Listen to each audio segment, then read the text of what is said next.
صلى الله عليك يا سيدي ويا مولاي يا رسول الله. صلى الله عليك يا سيدي ويا مولاي يا أبا عبد الله يا رحمة الله الواسعة ويا باب نجاة الأمة. غريب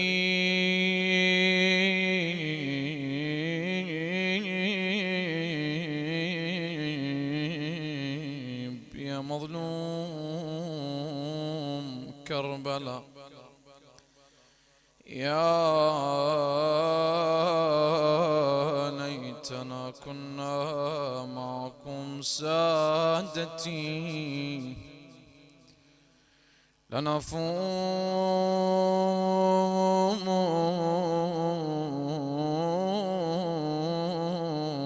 فوزا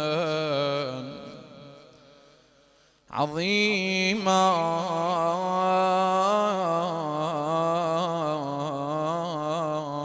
السلام على صاحب الخد الجريء،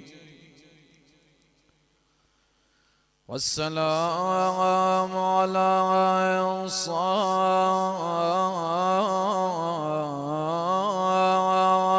الشيب الخضيب. السلام على صاحب الشفاه الذابلة. السلام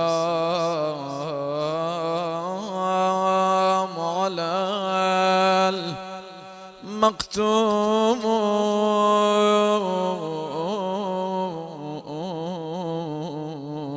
العطشان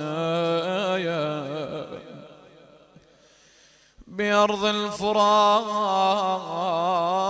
السلام على أبو العلويات المسبيات. السلام على صاحب الخيام المحروقة.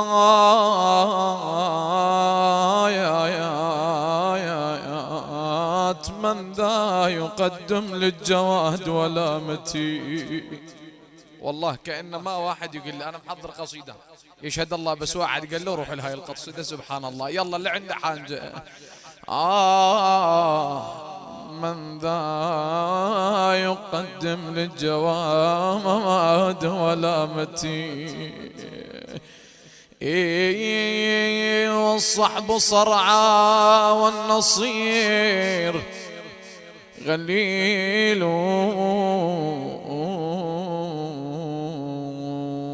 فاتته زينب بالجواد تقوده، والدمع من فرط الأسى يسيل.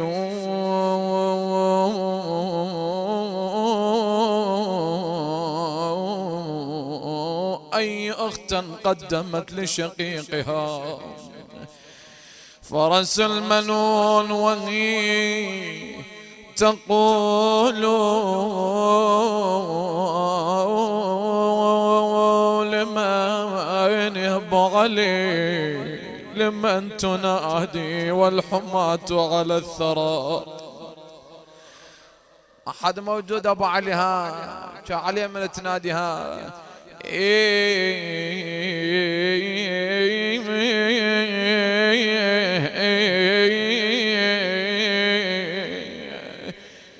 لمن تنادي والحمامات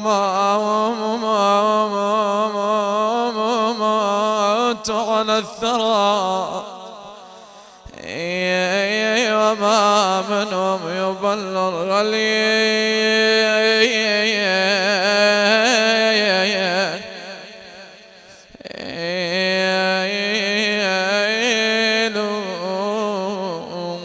ما في الخيام وقد تفانى أهلها. يا سوان سان والغات وعلي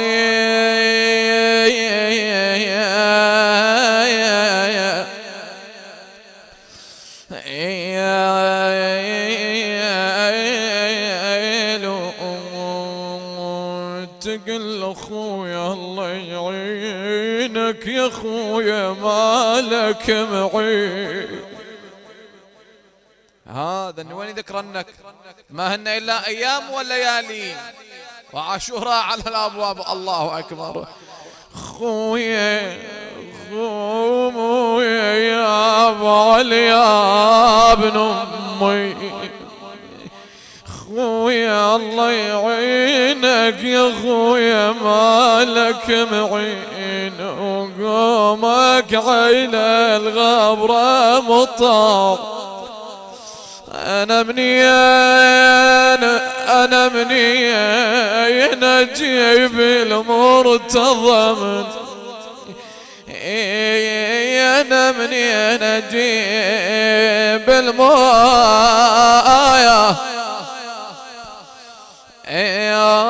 ارتضى منين وبالصادق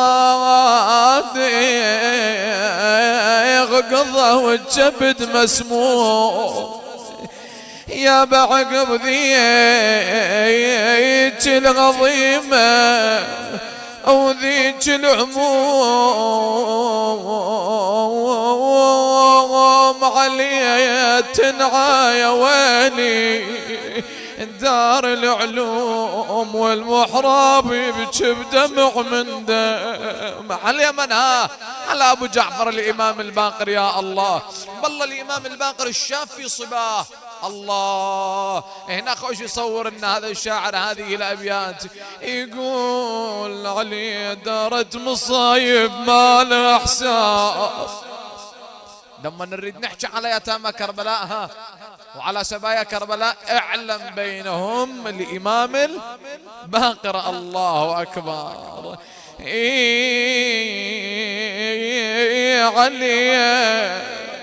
علي دارت مصايب ما له حساب، ودليله من عظمه تفطر وذاب. يا ويلي شاف بكربلاء كل قوم الاطياد، ضحايا ونار تلهب المخيم. يا بوم شوية الاطفال مقيدين يسير وينظر بلو بجت عين. يا ينظر والده ويسمع ونينه على الناقة وعليها يتكور الغيم. ايش قد عدنا مرضى، ايش قد عدنا ناس يطلبون الحوائج. هاي بلسانك يا مؤمن يكتبها شاعر يجز لي يقول لي شيخنا هاي كتبتها للشفاء. ويا من أهلاينا الشيعي يابا إذا من السؤال تقول من هاي أنا الشيعي واعتبر هاي يابا من هاي علي لا أنا واريد دواي. يابا من غاي من أم البنين الفاطمية، من أم البنين الفايا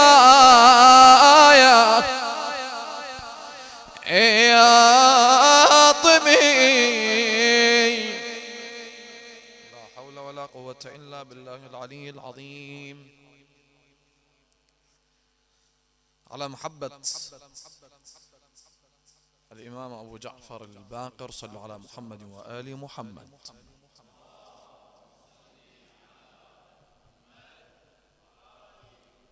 يقول الشيخ المفدى الشيخ المفيد رحمة الله تعالى عليه، يقول لم يكن أحد من ولد الحسن أو ولد الحسين جاء بعلوم الدين وتفسيرا للقرآن والأدب والحكمة وإلى آخره كما جاء بها الإمام الباقر عليه السلام. الإمام الباقر صلوات الله وسلامه عليه يسمى العلوي ابن السيدين أو ابن العلويين، أي أبوه علي بن الحسين، أمه بنت الحسن.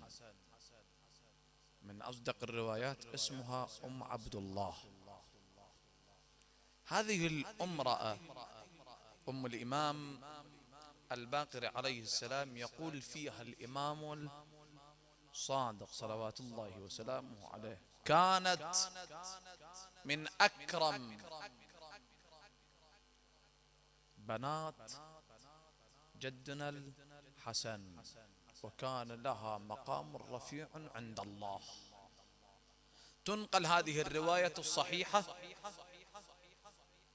ذات مرة جالسة أم عبد الله ألا وهي أم الإمام الباقر روحي فداه ومتكئة على الجدار،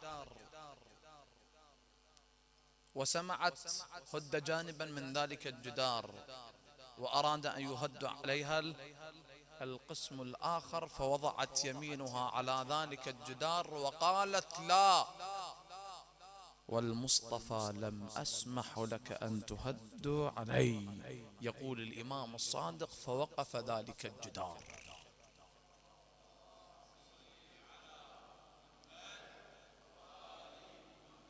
أبو الإمام الباقر الإمام زين العابدين عليه السلام، وأمه بنت الإمام الحسن عليه السلام، لذا يسمى العلوي ابن العلويين.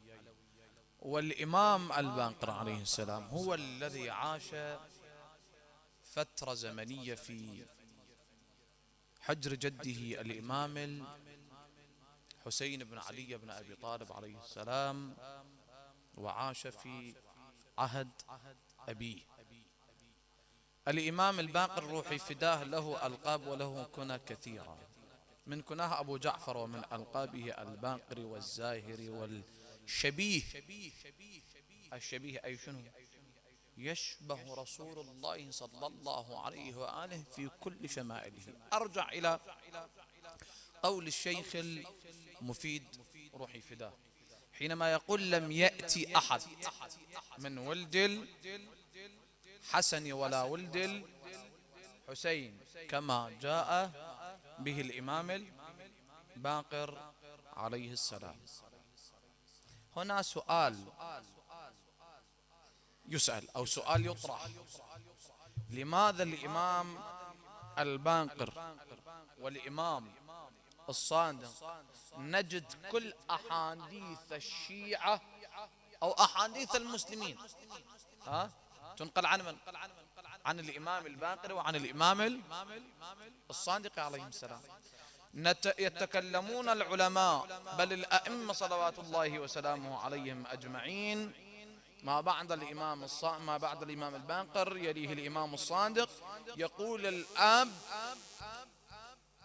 أبو جعفر: لقد أسس أكبر مؤسسة دينية على وجه البرية، من أكبر الجامعات ومن أكبر المدارس، ألا وهي مدرسة الإمام الباقر عليه السلام.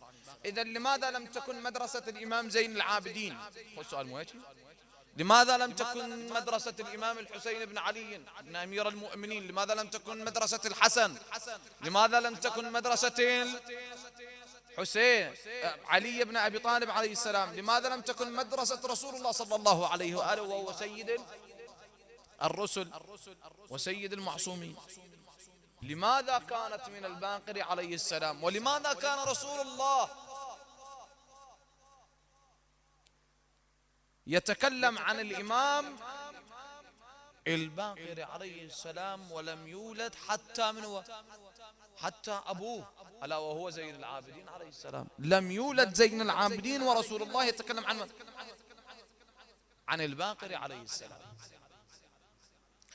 هذا السؤال له عدة وجوه، ولكن من أقرب الأجوبة ومن أفضل الأجوبة اللي أقرب لعقولنا هو كانت هنالك فترة زمنية لكل إمام، وفي كل زمان، في كل زمان معصوم هنالك حاكم جائر، هنالك مظلوم وهنالك ظالم، صح ولا لا؟ ولذا إنه نجد أمير المؤمنين علي بن أبي طالب عليه السلام رغم كل شيء، ولكن أمير المؤمنين أعطانا شنو؟ أعطانا نهج البلاغة، ما لا نفس رسول الله صلى الله عليه وآله. ولكن لماذا لم كانت مدرسة الحديث مثلا؟ لأن أمير المؤمنين صلوات الله وسلامه عليه مزج الأمرين في آن واحد، جمع ما بين الدين وقضاء حوائج الناس وشنو؟ والسياسة ومحاربة أعداء، لا منا الخوارج، منا المنافقين، من تلك الجهة اليهود والنصارى وإلى آخره. فكان وقت أمير المؤمنين عليه السلام كان مشغول بمن؟ بقضاء حوائج الناس. زين الإمام الحسن صلوات الله وسلامه عليه كذلك وقت الإمام الحسن عليه السلام كان من ألعن اللعناء في زمن الإمام الحسن، ألا وهو معاوية لعنة الله تعالى عليه. كان محاربا للإمام الحسن في كل خطواته، في كل خطوة يخطوها الإمام الحسن هذا اللعير معاوية كان شنو؟ كان معاديا لتلك الخطوة التي يخطيها الإمام الحسن روح الفداء. زين بعد الإمام الحسين صلوات الله وسلامه عليه في زمن الإمام الحسن، وبعد الإمام الحسن ما عاش إلا 10 سنين، مو هيك لا؟ 10 سنين عاش الإمام الحسين ما بعد الإمام الحسن. ولكن هذه ال10 أعوام الذي عاشها الإمام الحسين روحي فداه بمن قضاها أبو علي؟ قضاها الإمام الحسين عليه السلام بقضاء حوائج الناس إلى أن هلك من هو؟ إلى أن هلك معاوية. والإمام الحسين يمتلك الصمت. ليش؟ لأنه الإمام الحسن بأبي وأمي أعطى العهود، ولكن إذا مات معاوية انتقلت الولاية من معاوية إلى الحسين بن علي بن أبي طالب. فكانت تجي ناس للإمام الحسين يا أبا عبد الله إنه ولا ابن إنه إلى أن هلك معاوية حينما تولى يزيد قام الإمام الحسين عليه السلام. زين هاي كلها هنا دولة واحدة. ولكن في زمن الإمام زين العابدين في أواخر حياة الإمام زين العابدين وبدء نهضة الإمام الباقر عليه السلام كان هنالك فراق. هذا الفراق الذي ملؤوه أئمة أهل البيت عليهم السلام منهم الباقر ومنهم الصامت. منين اجى هذا الفراق؟ هذا الفراق ما بعد استشهاد الإمام الحسين بن علي بن أبي طالب في كربلاء بدأت دولة بنو أمية تتلاشى، بدأت تنتهي. ليش؟ لأنه ثورات متعاقبة، ثورة المختار، ثورة التوابين، ثورة زيد الشهيد، ثورة الزبير إلى آخره. ثورات متعاقبة كانت ما بعد استشهاد الإمام الحسين. هذه الثورات قللت منين؟ من هيبة الدولة الأموية بعد، واشتدت حيازيم الدولة المروانية ما أخذت إلا أيام وليالي، ما هيك ولا لا؟ الزبيريون كذلك أخذوا أيام وليالي. ولكن بدأت بالشراسة دولة بني العباس. فهذا الفراق ما بين بنو أمية وما بين هشام ابن عبد الملك هذا فراق، كان أمر بين أمرين، لا يستطيع أن يعادي الإمام الباقر، فعنده شيعة وعنده بني العباس، وبني العباس يعودون للإمام الباقر، ها يدعون أولاد عم، ما يقولوا لا، أولاد عم أئمة أهل البيت عليهم السلام. فيقول لك أنا ما أفتح علي جبهتين في آن واحد، فخن أقلق أنتهي من جبهة، أنتهي نهائيا من الدولة الأموية حتى تستولي الدولة المروانية وما شابه، أو دولة هشام بن عبد الملك، وبالتالي أنا أتصرف مع الإمام الباقر عليه السلام. فأخذ الإمام الباقر صلوات الله وسلامه عليه على عاتقه العلم والحلم والفقه والزهد، وبدأ يفتح الحلقات، حلقات الدروس. الإمام الباقر عليه السلام يقول عكلمة ابن غتيبة، يقول سئل الإمام الباقر عليه السلام في يوم واحد 3000 سؤال، وسألوه من كبار علماء المسلمين، فأخذ الإمام صلوات الله وسلامه عليه يجيب على كل سؤال، وأجاب على كل مفردة في كل سؤال. لذا إنه فرد يوم من الأيام الإمام الباقر روح فداه، لهذا السبب أنه اشتد غيظ هشام. فرد يوم من الأيام الإمام الباقر عليه السلام يحج في موسم الحج، وهشام في نفس السنة كان هم في الحج. الإمام الباقر عليه السلام يطوف ويطوفون الناس حول الإمام بأبي وأمي. هشام واقف، هسه هشام الملك، هشام القائد، هشام الولي، ولكن الناس ما تنظر له كما ينظرون إلى النور المحمدي. لذا إنه سأل عبد الله: من هذا الذي أرى على وجهه النورانية والتقوى والعبادة والزهد؟ قال: هذا أبو جعفر، هذا محمد الباقر، ويسمونه البقر، هكذا يسمون الإمام الباقر صلوات الله وسلامه عليه. يقول الراوي: جاء هشام وقف بين يدي الإمام، ولكن حينما وقف بين يدي الإمام ارتعدت فرائصه، تغير لونه، فقال هشام إلى الإمام: يا أبا جعفر، إني وقفت بين يدي بني العباس، ولاد عمك، وقفت بين يدي ابن عباس، ولكن لم ترتعد فرائصي كما وقفت بين يديه. قال: اعلم الإمام الباقر صلوات الله وسلامه عليه: يا عبيد أهل الشام، سوف تقدم على مقدمة الله أكبر لم يقدم عليها إلا لعين على وجه الأرض ووجه السماء. أنت طبعا تخاف، لأن أنت راح تقدم فرد مقدم مو خير أبدا، أنت راح تقدم على مقتل الإمام صلوات الله وسلامه عليه، الإمام الباقر. يقول الشيخ المفيد روحي فداه: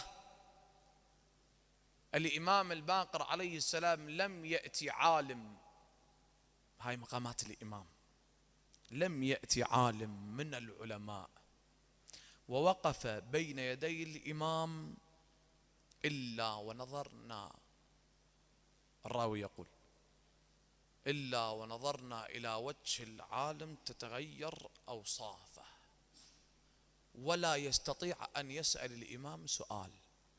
ففرد يوم من الأيام هشام يرسل إلى الإمام الباقر عليه السلام إلى الشام، يأتي به إلى الشام.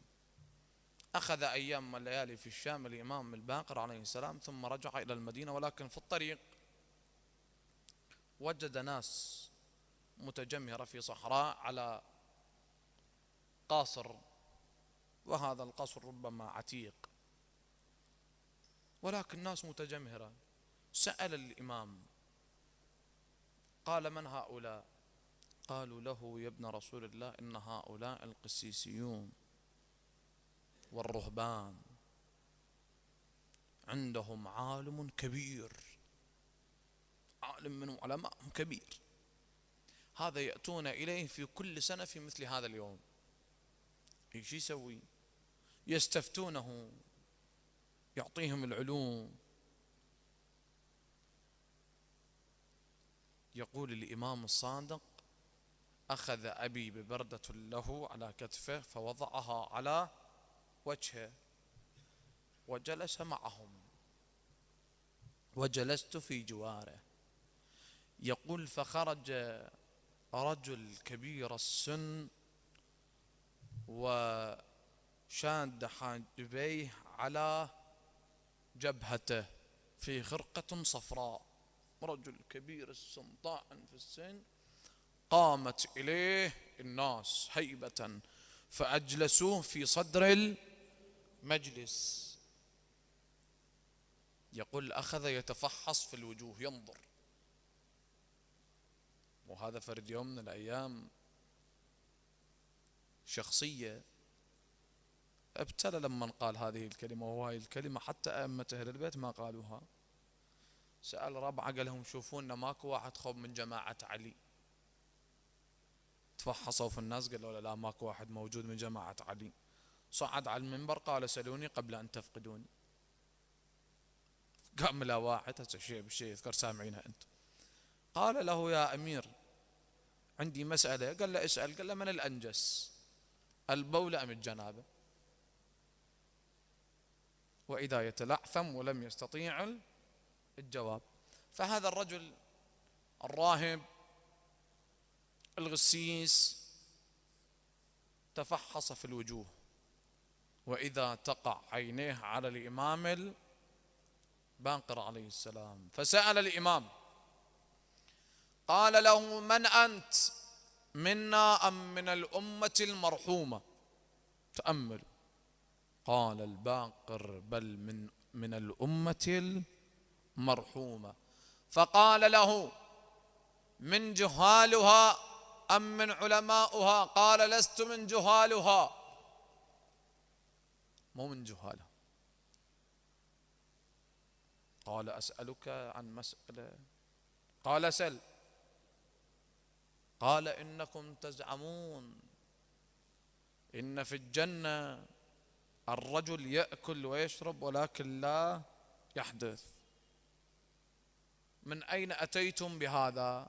فأجابه الإمام الباقر عليه السلام قال له: مثله كمثل الجنين في بطن أمه.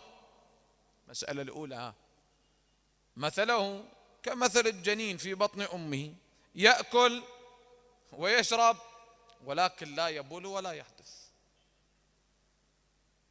قال له: أسألك سؤالا آخر.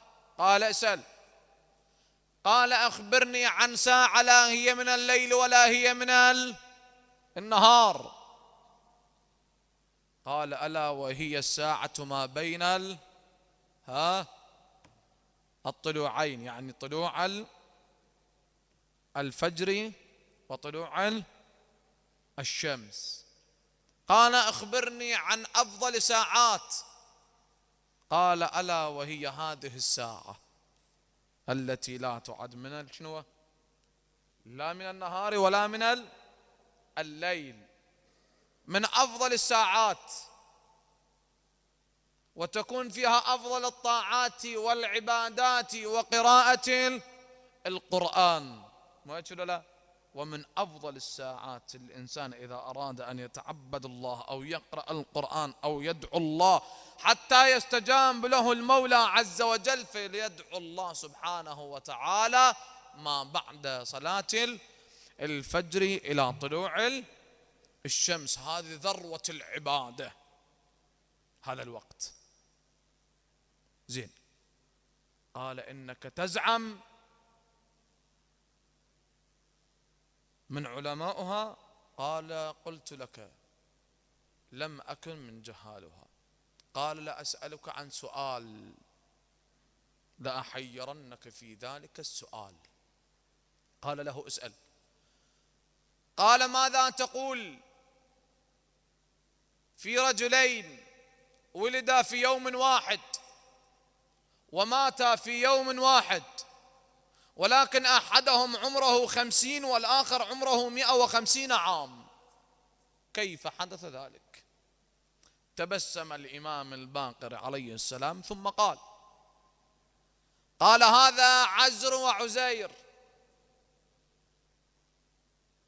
أو عزرة وعزير. عزير حينما بلغ به الشباب وصل عمره 25 عام، ذهب على حماره وهو يأكل ويشرب، فذهب إلى أنطاكيا فوجدها هاوية بعروشها، فقال أين الله الذي يحيي العظام وهي رميم؟ فأماته الله 100 عام ثم أحياه وأرجعه ماكلا شاربا وعلى حماره، فوجد أخوه له من العمر رجل كبير السن 125 عام، فعاش معه 125 عام ثم مات في يوم واحد. يعني واحد قد عمره صار 50 سنة، واحد عمره 150 سنة. فأخذ ذلك الرجل يلطم على رأسه وقال ويحكم أيها الرهبان، جئتوني بعالم أعلم مني والله لم أكلمكم بكلمة من رأسي، وما دام هذا الرجل في الشام، ما دام الإمام الباقر موجود في الشام، أنا لم أكلمكم كلمة واحدة من رأسي، يعني أنا زعلان عليكم. نعم، لأنه هذا الإمام الباقر عليه السلام. يا جابر، النبي صلى الله عليه وآله يقول، حتى ما أطيل حتى أختم، يا جابر ستدرك أحد ولدي من صلب الحسين اسمه اسمي، شمائله شمائلي، أبلغه عني السلام. جابر بن عبد الله الأنصاري أخذ يجلس بمسجد رسول الله صلى الله عليه وآله وهو ينادي يا باقر يا باقر يا باقر علوم الدين. الناس بعد لما شافت جابر رجل كبير السن، جابر عاصر رسول الله وعاصر علي وعاصر الحسن والحسين وزين العابدين، ووصل المقام إلى الإمام الباقر عليه السلام. فأخذوا يقولون على جابر بأن جابر أخذ يهذي، كبر بعاد، قام ما يعرف شي يسولف. يقول وإذا في ذلك اليوم جابر بن عبد الله الأنصاري ينظر وإذا بغلام ناداه جابر اقبل أيها الغلام، فأقبل. قال له ادبر، فأدبر. قال والله هي شمائل رسول الله، ما اسمك؟ قال اسمي محمد. قال ابن من؟ قال ابن علي بن الحسين بن علي بن أبي طالب. يقول أخذه جابر بن عبد الله الأنصاري إلى صدره، أخذ يقبل يمينه وشماله، وقع على أقدامه. قال إنك الباقر؟ قال بلى. قال اعلم يا سيدي ومولاي إن جدك رسول الله صلى الله عليه وآله يقرأك السلام. أخذ جابر بن عبد الله الأنصاري يحضر الدروس عند الإمام الباقر عليه السلام. وإذا في ذلك اليوم يأتي جابر فيلتفت إليه الإمام الباقر، قال يا جابر اثبت وصيتك. اثبت وصيته فإن الموت حل به.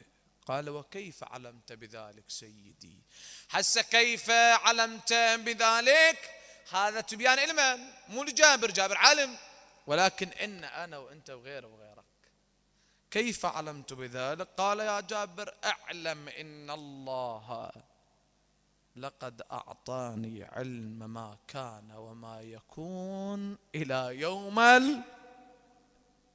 القيامة. هذا إمامكم الإمام الباقر صلوات الله وسلامه عليه، روحي فداه سيدي ومولاي. الإمام الباقر حينما ظهرت علومه وأخذت الناس تقبل عليه من كل مكان، من الشام، من الحجاز، من كل دول العالم، حينما يسألون عن مسائل الدين والعقيدة والإسلام يأتون بهم علما إلى الإمام الباقر، فاشتد غضب هشام عليه اللعنة،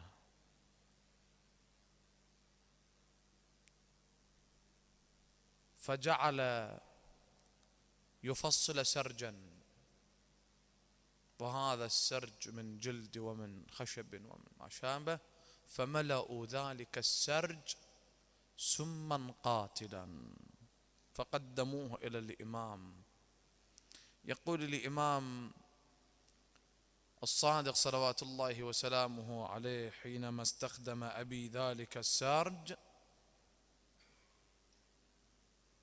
وإذا بالإمام صلوات الله وسلامه عليه تورمت قدميه، أخذ السم يسري ببدن الإمام عليه السلام، مرت على الإمام 3 ليالي والإمام يجود في نفسه الله أكبر. ولذا يقول الإمام الباقر أو الإمام الصادق أمرين عندنا يوم القيامة يا أمر. قال الأمر الأول ألا وهو قميص جدي الحسين بن علي بن أبي طالب، هذا القميص الذي سلبوه من أبي عبد الله الحسين يوم عاشوراء، هذا تطالب به الزهراء بأبي وأمي. والأمر الثاني سيدي قال أما الأمر الثاني ألا وهو السرج الذي قتل فيه أبي الإمام الباقر عليه السلام. أخذ الإمام صلوات الله عليه 3 أيام وليال والإمام يجود في نفسه، والإمام يوصي وصيته ويعهد عهده. أخذ ينظر إلى الإمام الصادق بأبي وأمي وهو يقول ولدي ولدي إني عطشان. كان حينما يأتون إليه في الماء لم يشرب الماء، قال أريد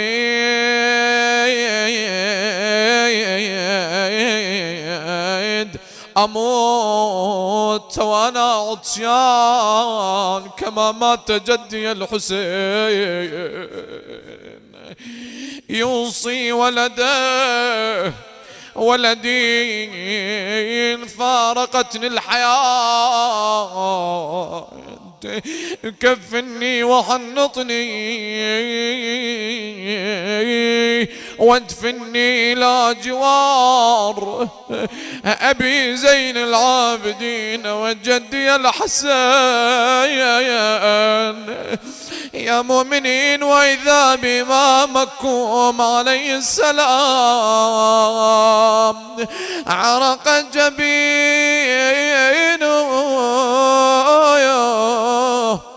سكن أنينه فضيت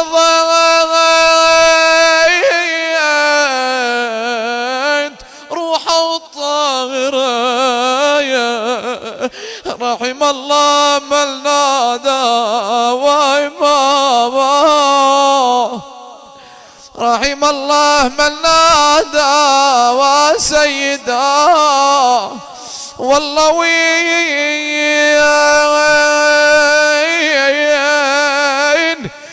قلبي وتولم على الذي مات وقضى بالسام. أولاه سيدي ومولاي، أنا شوية خنا أبكي الإمام الباقر وياكم يا الله. أقول له سيدي يا أبا جعفر، أنت وصيت ابنك يقسلك ويكفنك ويشيعك أو شيعوك أولادك وأهل بيتك، ولكن سيدي أنت كنت حاضرا. من الذي شيع جثمان جدك الحسين وهو جثة البلاراز؟ زينب بيسألونا أصعب موقف اللي هزج من أعماق يا زينب يا موقف. تقول لهم حينما نادى عمر بن سعد عليه لعان الله ادفنوا قتلانا، فدفن قتلاه وترك أخي الحسين على رمضاء كربلاء. زينب بالله شو تقول؟ تقول أقبل علي الليل وازدادت الوحشة وما أشوف غير أيتام تتصارخ بدغشة. بس شيخ العشير حسين ما حد شالنا عشايا، وني العزا ذاك وزار الذيك ليا. احنا زينب بعد وين تطلع زينب؟ الله اكبر، يطلعونها ويصير مرورها وين؟ يصير مرورها على القتلى، على جثمان سيد الشهداء ابي عبد الله، على جثمان قمر العشيرة. زينب ايش تقول؟ تقول خويا يا لا تقول ضيعت الاخوة، والله لا تقول ضيعت الأخوة، ولا تقول ما عندك مروة. خوم ويا انا ماشي يا حسين قوة من صوت علمتوني تلو، من الصوت علمتني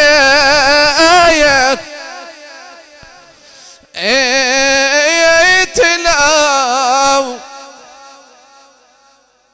إلهي يسألك وأدعوك بأحب الخلق إليك يا الله، بالنبي المصطفى يا الله، بعلي المرتضى يا الله، بفاطمة الزهراء يا الله، بالحسن المجتبى يا الله. إلهي بالحسين الشهيد وبعلي بن الحسين وبمحمد بن علي وبجعفر بن محمد وبموسى بن جعفر وبعلي بن موسى وبمحمد بن علي وبعلي بن محمد وبالحسن بن علي وبالقائم المنتظر المهدي حججك على وأمناؤك في بلادك صلاة دائمة كثيرة لا انقطاع لها يا الله. إلهي كنا عدنا حوائج، كنا عدنا مرضى، إلهي شافي وعافي جميع المرضى، اقضي حوائج المحتاجين، يسر أمور المؤمنين، وفق القائمين السامعين الحاضرين المؤسسين لهذا الصرح العظيم يا الله. تقبل الله منا ومنكم بأحسن القبول يا أرحم الراحمين. إلى شرف النبي والأئمة الأطهار شاتي علي أمير المؤمنين إلى أموات السامعين والحاضرين والمؤسسين، وإلى والديكم لا سيما والدي، بلغ اللهم ثواب الفاتحة مسبوقة بذكر محمد وآل محمد.